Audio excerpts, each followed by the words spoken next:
प्रशांत किशोर की लोकप्रियता बढ़ रही है, इसकी वजह क्या है?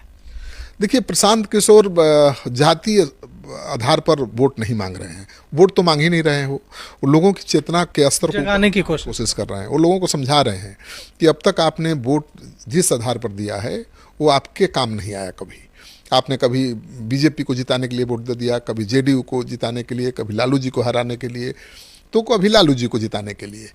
आपके बच्चों का कुछ नहीं बदला। आपने जिसके लिए वोट किया उसका तो सब कुछ बदल गया। मोदी जी के लिए वोट किया, पीएम हैं।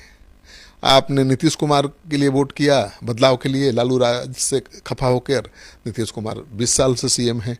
लेकिन आपके जीवन में क्या बदलाव आया है? आपके बच्चों का भविष्य कहाँ बदला? वो समझा रहे हैं। तो आपका भविष्य, आपका जीवन तभी बदलेगा जब आप अपने लिए वोट देंगे, अपने बच्चों के चेहरे को देखकर वोट देंगे। मतलब वो समझा रहे हैं कि केवल योग्य उम्मीदवारों को वोट देना है, किसी पार्टी को नहीं, किसी नेता को नहीं, दूसरे के लिए वोट ही नहीं करना है। अपने बच्चों के भविष्य को, चेहरे को देखकर वोट करना है।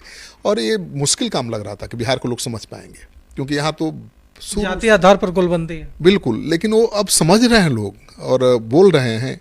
और जो सर्वे आया है वो तो बता रहा है कि लोग समझ रहे हैं, भरोसा कर रहे हैं। तो अलग तरह की राजनीति की शुरुआत उन्होंने की है, इसलिए उनका ग्राफ बढ़ रहा है।